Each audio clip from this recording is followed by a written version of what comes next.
Olá, aqui é Gabriel do canal Amantes da Leitura. E hoje, a pedido de inscritos, iremos iniciar a leitura do livro O Caibalion, Estudo da Filosofia Hermética, do Antigo Egito e da Grécia. Autores, os 7 iniciados. Introdução. Temos grande prazer em apresentar aos estudantes e investigadores da doutrina secreta esta pequena obra, baseada nos preceitos herméticos do mundo antigo. Existem poucos escritos sobre este assunto.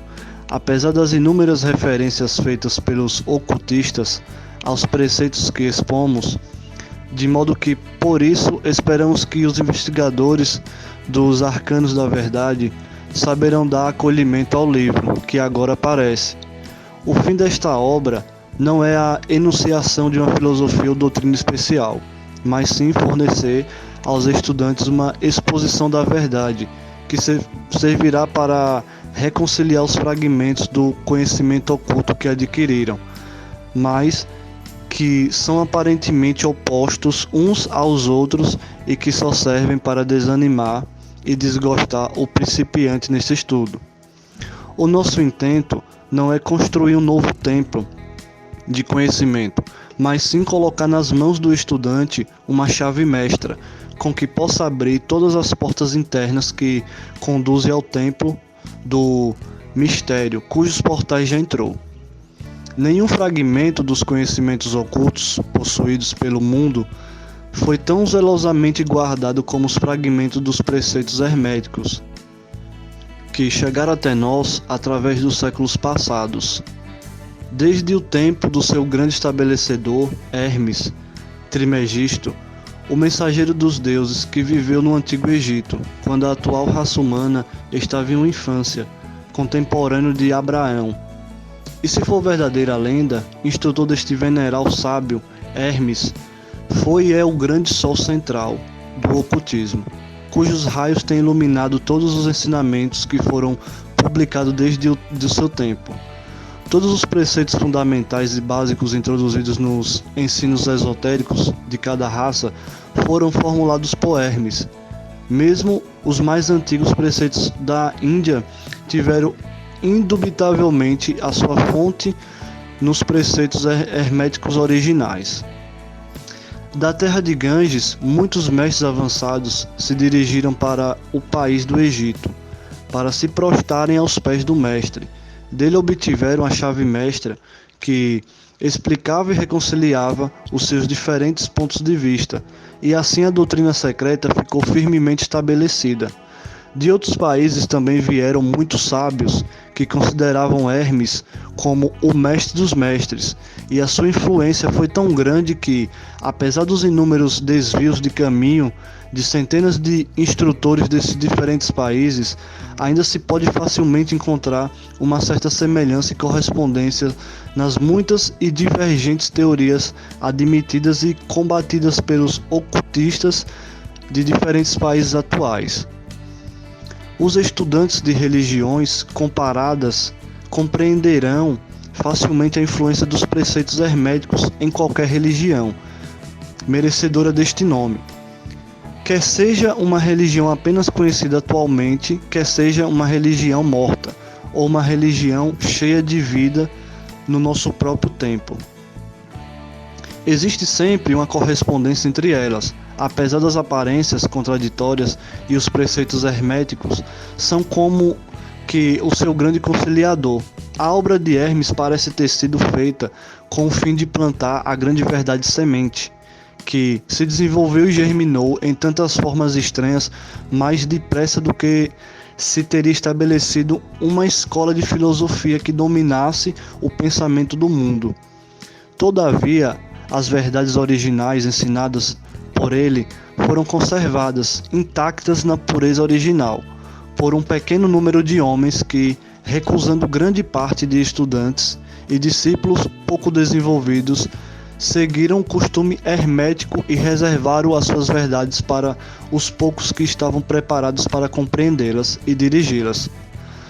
Dos lábios, os ouvidos, a verdade tem sido transmitida entre esses poucos. Sempre existiram em cada geração e em vários países da Terra alguns iniciados que conservaram viva a sagrada chama dos preceitos herméticos e sempre empregaram as suas lâmpadas para reacender as lâmpadas menores do mundo profano. Quando a luz da verdade começava a escurecer e apagar-se por causa da sua negligência, e os seus pavios ficavam embaraçados com substâncias estranhas, existiu sempre um punhado de homens para cuidar do altar da verdade, em que mantiveram sempre acesa a lâmpada perpétua da sabedoria. Estes homens dedicaram a sua vida a esse trabalho de amor que o poeta muito bem descreveu nessas linhas. Oh, não deixais apagar a chama mantida do século em século, nessa escura caverna, nesse templo sagrado, sustentada por puros ministros do amor. Não deixeis apagar essa divina chama. Esses homens nunca procuraram a aprovação popular, nem grande número de proselitos. São indiferentes a estas coisas, porque sabem quão poucos de cada geração estão preparados para a verdade, ou podem reconhecê-las se ela lhes for apresentada. Reservam a carne para os homens feitos, enquanto outros dão o leite às crianças. Reservam suas pérolas de sabedoria para os poucos que conhecem o seu valor e sabem trazê-la nas suas coroas, em vez de lançar ao porco vulgar, que enterrá-las ia na lama e as misturaria com seu desagradável alimento mental. Mas esses poucos não esqueceram nem desprezaram os preceitos originais de Hermes, que trataram da transmissão das palavras da verdade aos que estão preparados para recebê-la, a respeito dos quais diz o Caibalion: em qualquer lugar que achem os vestígios do mestre, os ouvidos daqueles que estiveram preparados para receber o seu ensinamento se abrirão completamente.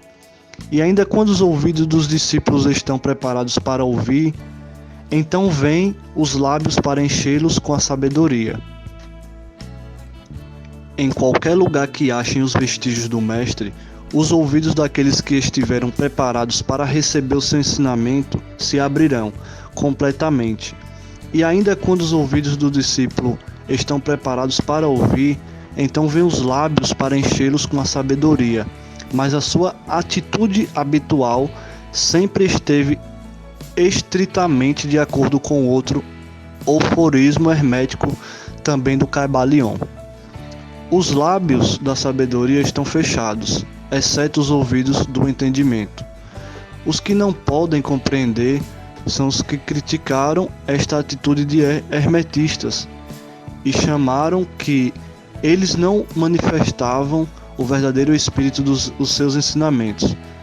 Nas astuciosas reservas e reticências que faziam, porém um rápido olhar retrospectivo nas páginas da história mostrará a sabedoria dos mestres, que conheciam que era uma loucura pretender ensinar ao mundo o que ele não desejava saber, nem estava preparado para isso.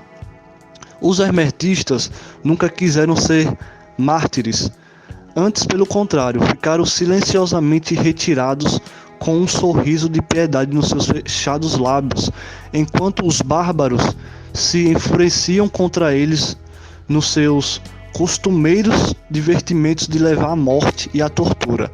Os honestos, mais desencaminhados, entusiastas, que julgavam ser possível obrigar uma raça de bárbaros a admitir a verdade, que só pode ser compreendida pelo eleito,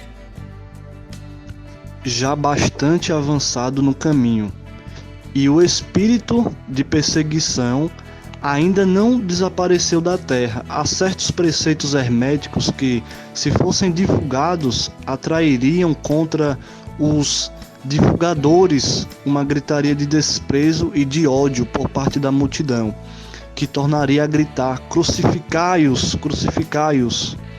Nesta obra, nós nos esforçamos por vós oferecer uma ideia dos preceitos fundamentais do Caibalion, procurando dar os princípios acionantes e vos deixando o trabalho de os estudar. em vez de tratamentos detalhadamente dos seus ensinamentos. Se fordes verdadeiros estudantes, podereis compreender e aplicar estes princípios. Se não fordes, deveis-vos desenvolver, porque de outra maneira os preceitos herméticos serão para vós somente palavras, palavras, palavras. Os três iniciados. Fim da introdução.